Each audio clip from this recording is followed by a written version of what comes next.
Arestado ang isang transgender woman sa Maynila dahil sa umunoy pangingikil sa isang lalaking nakilala niya sa dating app. Paliwanag naman ng suspect, gagamitin niya ang pera para magpa-check up. May unang balita si Jomer Apresto. Pagkatanggap ng pera mula sa isang lalaki, biglang lumapit ang isa pang lalaki na nagpakilalang pulis. Entrapment operation ito ng mga tauhan ng Manila District Anti-Cybercrime Team laban sa suspect na isang transgender woman na inirereklamo dahil sa umano'y sextortion.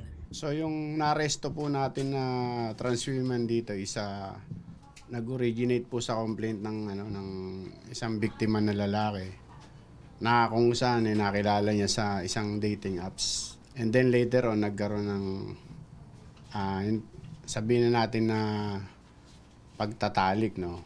Binivideohan daw ng suspect ang kanilang pagtatalik na hindi raw pinananoon ng biktima dahil sa tiwala niya sa suspect. Ayon sa biktima, hindi raw niya alam na transgender woman ang nakasama niya. Nalaman na lang daw niya ito kalaunan at doon na raw nagsimula ang pananakot ng suspect. Yung video po na yun is ginagamit po sa kanyang pananakot, pang-extort ng mga material na bagay para hindi raw gawing content sa kanyang social media account.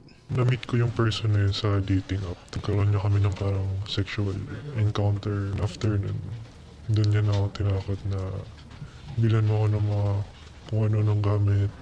Samahan mo ako dito bumili ng kung ano-ano. Kundi iko-content kita.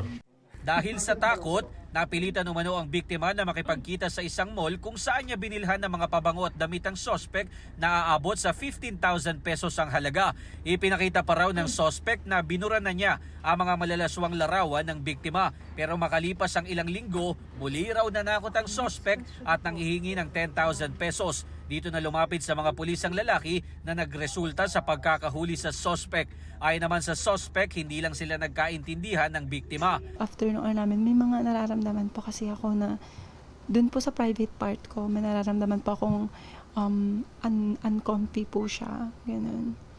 And yun nga po, parang need ko ng check-up, follow-up check-up. I admit naman po na may nabitawan akong salita na labag po sa batas na hindi ko po akalain na ganito po yung kahantungan. Ayon sa lalaki, may ilan ang lumapit sa kanya at sinabing na biktima rin sila ng suspect. Sa ngayon ay nasa kustodiyan ng MPD ang suspect na maharap sa patong-patong na reklamo.